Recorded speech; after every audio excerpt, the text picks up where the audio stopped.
तो आज हम सॉल्व करेंगे रेडियस ऑफ कर्वेचर पे बेस्ड एक बहुत अच्छा क्वेश्चन। तो स्टार्ट करते हैं। देखिए, एक पार्टिकल है, थीटा एंगल से प्रोजेक्ट किया जा रहा है स्पीड यू से। आपको रेडियस ऑफ कर्वेचर का रेशियो पूछ रहा है पॉइंट टू प्रोजेक्शन और मैक्सिमम हाइट पे। देखिए, पहले ऐसे इस क्वेश्चन सॉल्व करने से पहले आपको रेडियस ऑफ कर्वेचर का कॉन्सेप्ट मालूम चाहिए कि ये है क्या। देखिए बताते हैं। देखिए, मान लेते हैं कि एक पार्टिकल कुछ ऐसे चल रहा है, ठीक है।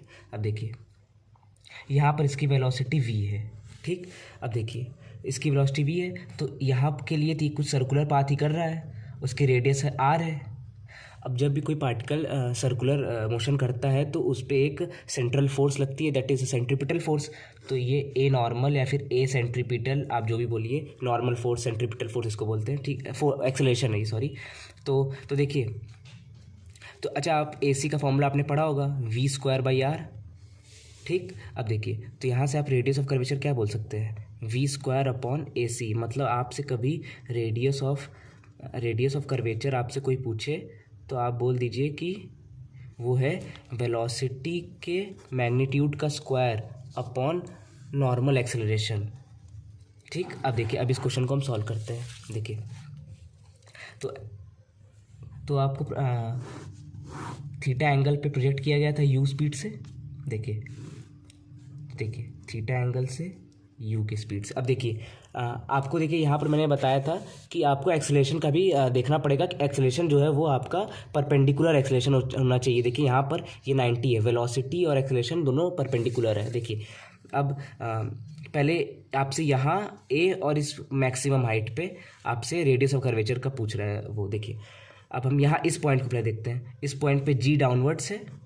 देखिए, अभी यहाँ पर अगर आपको कॉन्सेप्ट मैंने बताया तो आपको याद होगा, तो मैंने अभी जस्ट बोला कि यू के मतलब वेलोसिटी के परपेंडिकुलर एक्सेलरेशन होना चाहिए। यहाँ पर तो नहीं है, तो हमें इसका कंपोनेंट लेना होगा। देखिए, अगर हम इसका कंपोनेंट लें जी का, इसके परपेंडिकुलर यू के, तो देखिए ये थीटा, तो ये 90 - थीटा, तो ये थीटा।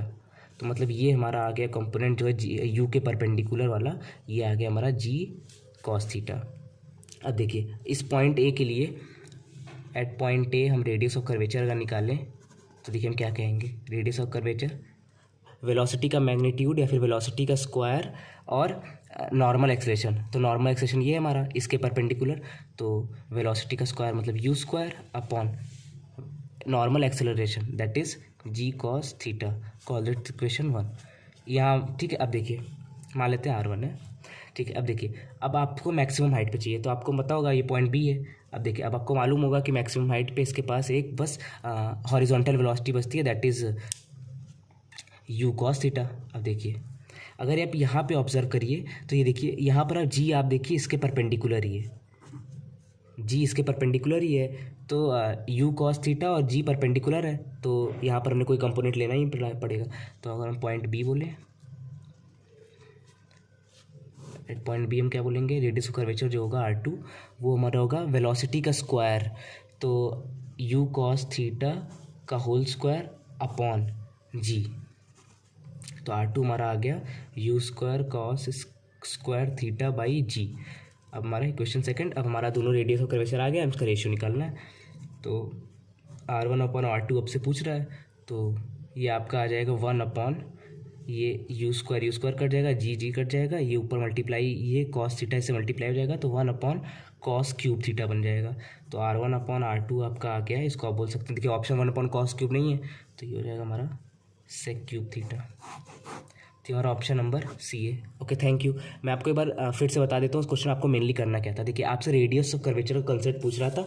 रेडियस ऑफ कर्वेचर इसका मेन था कंसेप्ट। देखिए क्या था कि पार्टिकल सर्कुलर पाथ कर रहा है, तो उस पर एक नॉर्मल या फिर सेंट्रीपिटल एक्सेलरेशन लग रहा होगा। तो आपने क्या बोला कि ए सी होता है v²/r। मतलब आप रेडियस ऑफ कर्वेचर आपसे कभी भी पूछे तो आप बोल दीजिए कि वेलोसिटी का मैग्नीट्यूड का square upon normal acceleration that is perpendicular acceleration to the velocity. तो देखिए, यहाँ पर आपने देखा कि u जो है g के परपेंडिकुलर नहीं है, तो यू जी के परपेंडिकुलर नहीं है, तो आपने इसका कंपोनेंट लिया। उसके बाद इक्वेशन आपने यहाँ से बनाई। उसके बाद आपने बोला कि मैक्सिमम हाइट पे आपसे पूछ रहा है, तो ये देखिए इसके पास मैक्सिमम हाइट पे वेलोसिटी यू कॉस थीटा रहती है, और यहाँ पर जी जो है ये इसके परपेंडिकुलर ही है। तो फिर आपने इधर इसका R2 का ले लिया। उसके बाद मतलब R2 अपने यू कॉस थीटा का होल स्क्वायर, वेलोसिटी का स्क्वायर अपॉन परपेंडिकुलर जी, तो ये आ गया R1/R2 हमारा sec cube theta. I hope ये क्वेश्चन आपको क्लियर हो गया होगा। Okay, thank you.